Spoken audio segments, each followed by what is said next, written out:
দর্শক, আমি ফারিয়া আহমেদ তন্নি স্বাগত জানাচ্ছি বাংলাদেশের খবর হেডলাইন হাইলাইটসে।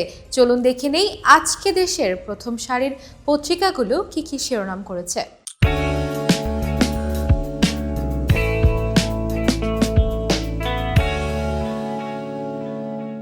শুরু করছি বাংলাদেশের খবরের শিরোনাম দিয়ে। পালিয়েছেন বাশার আল আসাদ, সিরিয়ায় স্বৈরশাসনের অবসাদ, দামেস্কের সড়কে উল্লাস উচ্ছ্বাস, ৫৪ বছর পর নতুন যুগের সূচনা। অনেক গুরুত্বপূর্ণ তথ্য পতিত সরকারের কাছে পৌঁছে যাচ্ছে।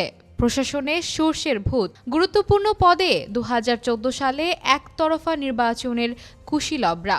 হাসিনার আস্থাভাজনরা সরকারকে পূর্ণ সহযোগিতা করছে না। সমস্যা সমাধান ব্যবস্থার মাঝেই সমস্যা সৃষ্টিকারীর শক্ত অবস্থান। আওয়ামী লীগের সাবেক এমপির স্বামীও সচিব পদে কর্মরত। চাহিদার বিপরীতে ভোজ্য তেলের সরবরাহ কম।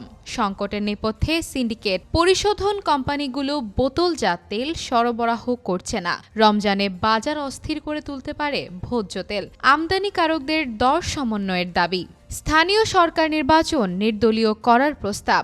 রিটার্নিং কর্মকর্তা হিসেবে ডিসি নয়, ইসি কর্মকর্তাদের চান সাবেক ও বর্তমান জনপ্রতিনিধিরা। বাংলাদেশের খবরের শেষের পাতায় রয়েছে, অবৈধ বিদেশিদের বাংলাদেশে থাকতে দেয়া হবে না। 31st নাইটে ফানুস ও পটকা ফোটানো নিষেধ। অবৈধ বিদেশিদের বৈধতা অর্জনের অনুরোধ স্বরাষ্ট্র মন্ত্রণালয়ের। সীমান্তে অবৈধ অনুপ্রবেশ বরদাস্ত করা হবে না, স্বরাষ্ট্র উপদেষ্টা। আন্তর্জাতিক দুর্নীতি বিরোধী দিবসে প্রত্যাশা। প্রভাবমুক্ত দুদক শক্তিশালী। দুর্নীতি প্রতিরোধে কাজ করছে ৫০৪ কমিটি। ৫৮৩টি অভিযোগের ভিত্তিতে ২০৮ অভিযান। ৪২২ জনের বিরুদ্ধে ১৯৪টি মামলা। ৬ মাসে জরিমানা ৪,৩৭৩ কোটি টাকা। প্রভাবমুক্ত না হলে দুর্নীতি বিরোধী প্রতিষ্ঠানগুলোর সফলতা আসবে না। ইফতেখারুজ্জামান দুদক সংস্কার কমিশন প্রধান। প্রাথমিকে মেধায় নিয়োগ ৯৩%। পোষ্য কোটা বাদ।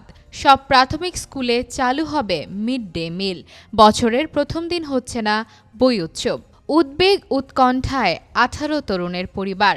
স্বপ্ন পূরণে পাড়ি জমান প্রবাসে। মানব পাচারের শিকার ১৮ ব্যক্তি। চলছে ছায়া তদন্ত। Nazrul Islam, police super, Shariatpur.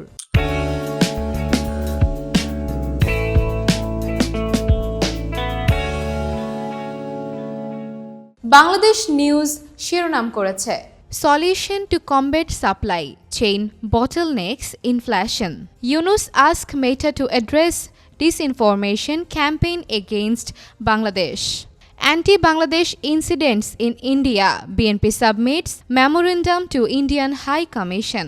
বাংলাদেশ নিউজের শেষের পাতায় আছে, Bangladesh faces RMG supply chain challenges post LDC graduation, urges sustainable solutions. Illiteracy holds back 28% of urban Bangladeshis from internet access. BRT set for soft launch on 16 December. The AC bus service operated by the Bangladesh Road Transport Corporation (BRTC) will run between Gazipur and the airport in the initial phase.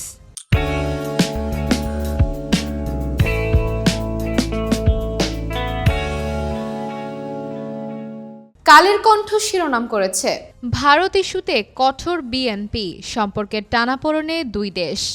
ভারতের সঙ্গে বন্ধুত্ব চায়, নেতিবাচক কর্মকাণ্ডের বিরুদ্ধেও সোচ্চার থাকবে। বিক্রম মিশ্রিকে বার্তা দিতেই পদযাত্রা কর্মসূচি। চীন ও পাকিস্তানের সঙ্গে বৈঠক তাৎপর্যপূর্ণ। ভারতের বর্তমান অবস্থানকে একচোখা নীতিও বলছেন দলের নেতারা। তারেক রহমান জাতিকে ঐক্যবদ্ধ থাকার আহ্বান। ভারতীয় দূতাবাস অভিমুখে বিএনপির পদযাত্রা। ১১ ডিসেম্বর আগরতলার পথে লং মার্চ। অভিভাবকহীন দুদকে টালমাটাল অবস্থা। ডক্টর ইফতেখারুজ্জামানের দাবি দুদকের বাইরের প্রভাবমুক্ত রাখতে হবে। কালের কণ্ঠের শেষের পাতায় আছে, মশার ঔষধ পৌঁছে না উৎপত্তিস্থলে।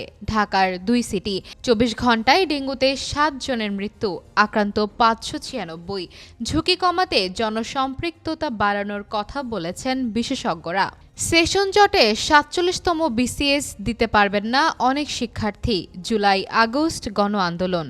প্রাথমিক ও গণশিক্ষা উপদেষ্টা জানালেন, পোষ্য কোটা বাদ 93% শিক্ষক নিয়োগ মেধায় 1 জানুয়ারি হচ্ছে না বই উৎসব।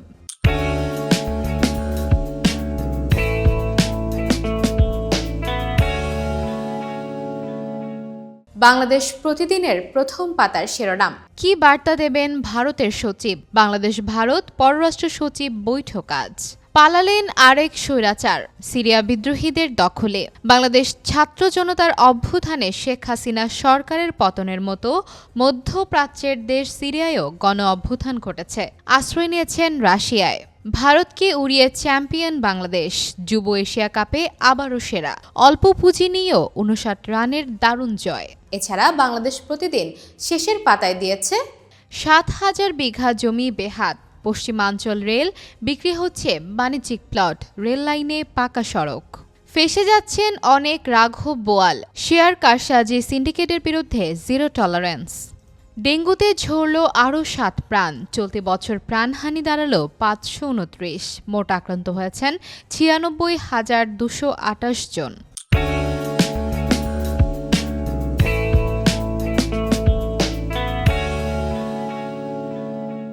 প্রথম আলোর আজকের শিরোনাম। 12 দিনের ঝড়ে বাশারের পতন, মস্কোয় আশ্রয়। ঘটনাক্রম সিরিয়া পরিস্থিতি। রাজনৈতিক পট পরিবর্তন, বাশারের বিদায়ের মধ্য দিয়ে দেশটিতে আসাদ পরিবারের 53 বছরের শাসনের অবসান হয়েছে। ভারতকে হারিয়ে আবারও এশিয়া জয় বাংলাদেশের। সম্পর্কের টানাপোড়েনের মধ্যেই আজ 2 পররাষ্ট্র সচিবের বৈঠক। বাংলাদেশ ভারত সম্পর্ক। ভারতের পররাষ্ট্র সচিব আজ সকালে এসে রাতে ফিরে যাবেন। প্রধান উপদেষ্টা ও পররাষ্ট্র উপদেষ্টার সঙ্গে সাক্ষাৎ করবেন। প্রথম আলোর শেষের পাতায় রয়েছে, তারেক রহমান বললেন, স্বৈরাচার বিদায় নিয়েছে, এখন কাজ করার পালা। 7.5 কোটির শেখ কামাল কমপ্লেক্স চালুই হয়নি। চট্টগ্রামের রাউজানে 7.5 কোটি টাকার সরকারি ভবন নির্মাণ শুরু হওয়ার 11 বছরেও চালু হয়নি। সম্প্রতি নোয়াপাড়া কলেজ এলাকায়।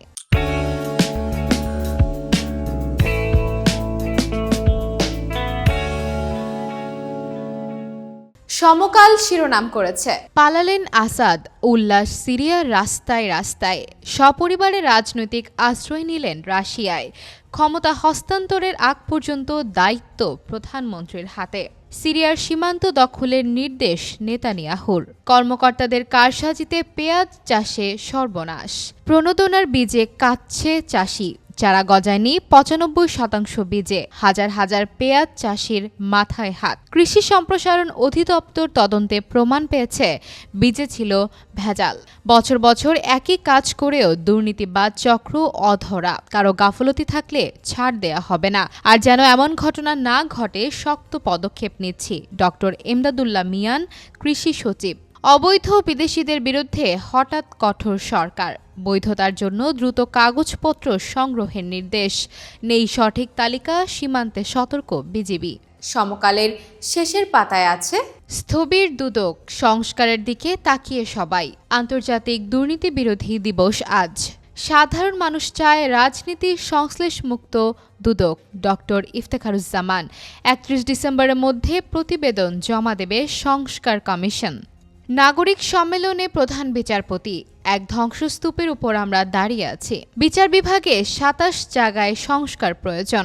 কমিশন প্রধানের বক্তব্য, উচ্চ আদালতে বিচারক নিয়োগের নীতিমালা, স্থায়ী অ্যাটর্নি সার্ভিসের খসড়া প্রস্তুত।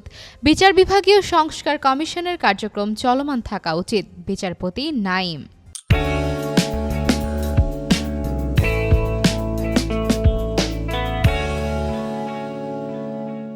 যুগান্তর শিরোনাম করেছে, পরিচালকদের জালিয়াতি ও খেলাপি ঋণ, সম্পদ বিক্রি করে ঋণের টাকা আদায় হবে।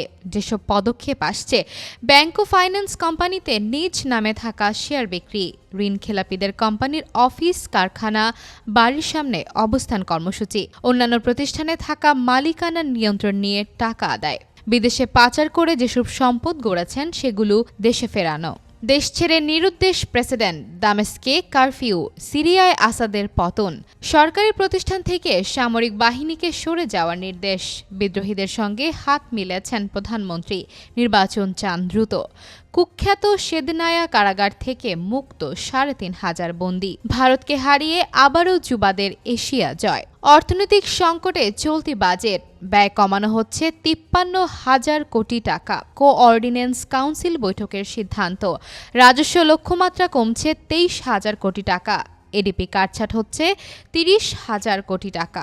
এছাড়া যুগান্তরের শেষের পাতায় আছে প্রযুক্তিগত দক্ষতা উন্নয়নের প্রভাব, চাকরি হারাতে পারে ১৮ লাখ মানুষ, বিআইডিএস এর গবেষণা, সম্ভাবনাও আছে অনেক, পোশাক শিল্পে নারীর অংশগ্রহণ কমছে, এলডিসি উত্তরণে চ্যালেঞ্জে পড়বে তৈরি পোশাক খাত, বাংলাদেশ ভারত উত্তেজনা, ভিসা জটিলতায় বিকল্পের সন্ধানে রোগীরা, আগের অ্যাপয়েন্টমেন্ট ও ফলো আপ চিকিৎসার রোগীরা বিপাকে।